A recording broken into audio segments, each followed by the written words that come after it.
Coucou, c'est Matt. Vous écoutez Cœur d'enfant, le podcast où ma maman Morgane et moi nous partageons notre passion pour la lecture avec les enfants et leurs parents. À vos livres. Prêts ? Lisez !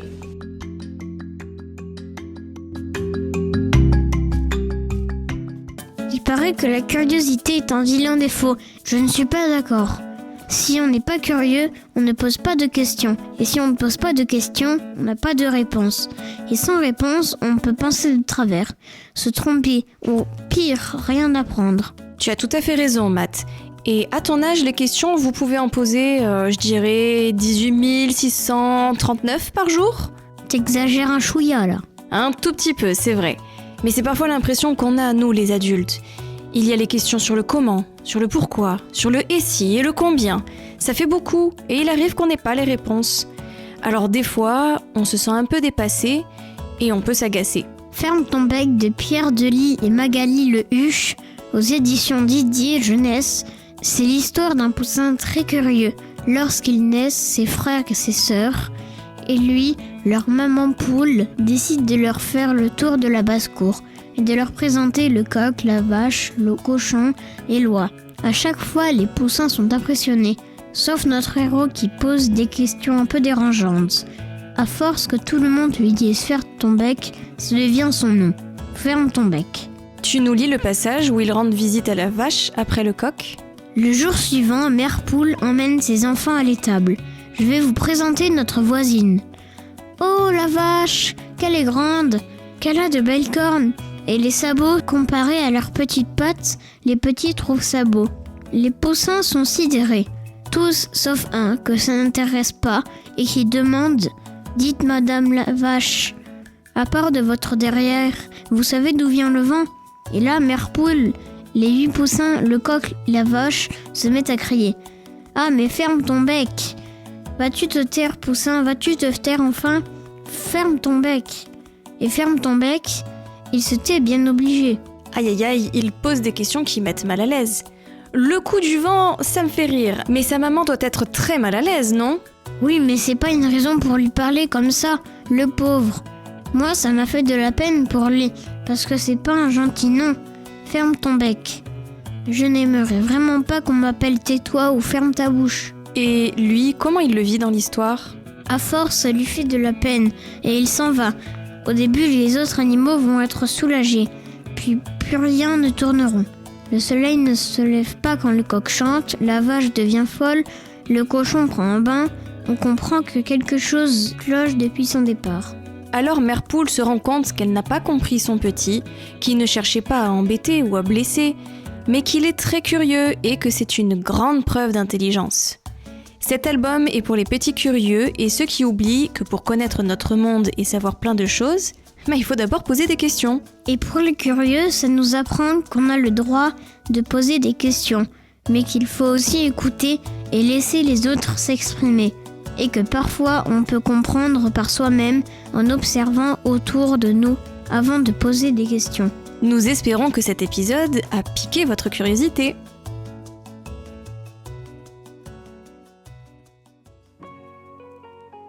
Ferme ton bec, de Pierre Delis et Magali Le Huche.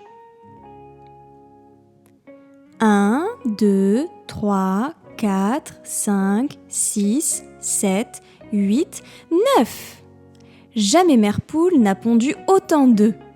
9. Mais sa joie ne dure pas, car voilà qu'un des œufs se met à parler.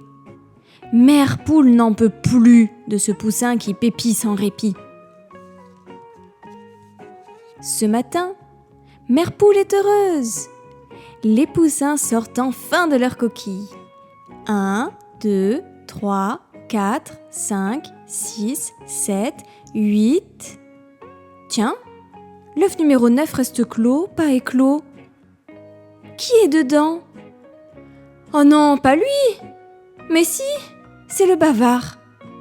Et quand il se décide enfin à sortir, à peine a-t-il mis le nez dehors qu'il ouvre grand son bec et aussitôt, Mère Poule se met à crier « Ah non, ça suffit !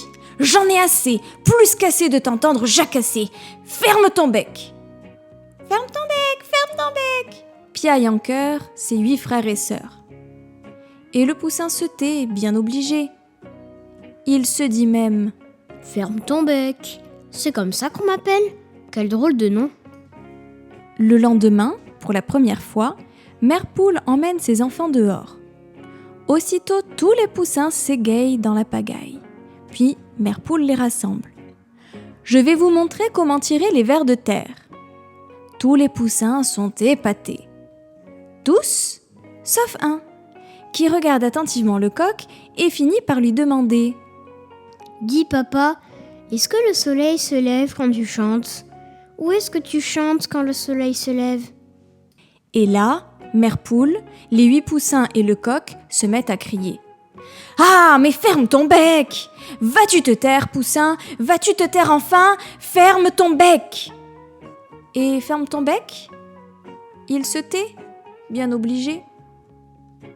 Le jour suivant, Mère Poule emmène ses enfants à l'étable.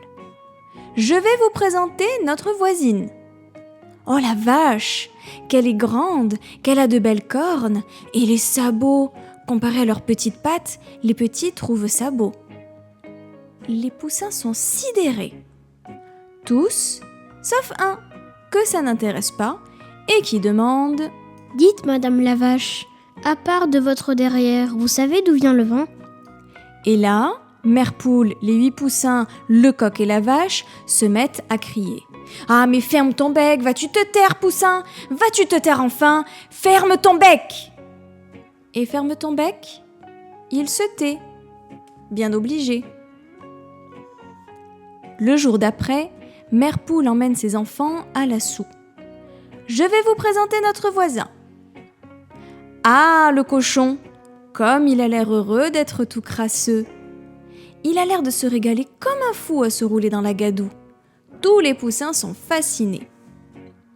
Tous, sauf un, à qui ça ne fait pas envie et qui demande « Dites, monsieur le goré, est-ce que c'est exprès que votre queue est toute tire-bouchonnée ?» Et là, Mère Poule, les 8 poussins, le coq, la vache et le cochon se mettent à crier. « Ah, mais ferme ton bec, vas-tu te taire, poussin, vas-tu te taire enfin ? Ferme ton bec !» Et ferme ton bec ? Il se tait, bien obligé. Le mercredi, Mère Poule emmène ses enfants à la mare aux canards. « Je vais vous présenter à notre chef. Attention, avec Loi, il faudra marcher droit. » Waouh, Loi, quand on la voit, on la croit et on ne discute pas. Tous les poussins sont subjugués. Tous sauf un qu'elle n'impressionne pas et qui demande. « Dites, madame, est-ce que c'est toujours Loi qui fait la loi ?» Et là, Mère Poule, les 8 poussins, le coq, la vache, le cochon et Loi se mettent à crier. « Ah, mais ferme ton bec, vas-tu te taire, poussin, vas-tu te taire enfin ? Ferme ton bec !» Et ferme ton bec ? Il se met à pleurer. « Arrêtez, j'en ai assez qu'on m'appelle ferme ton bec. J'en ai assez qu'on me dise tout le temps de me taire. Si ça continue comme ça, je m'en vais. » Et tous recommencent à crier. « Ah, mais ferme ton bec !» Alors, sans un mot, Ferme ton bec fait demi-tour et sort de la basse-cour. Et tous se disent « Enfin la paix, on n'en pouvait plus !»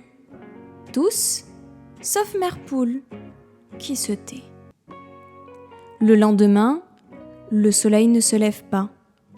Le coq a beau s'époumoner, il fait nuit pendant la journée. Le jour d'après, la vache devient folle, le cochon prend un bain et Loi marche au pas sans savoir où elle va.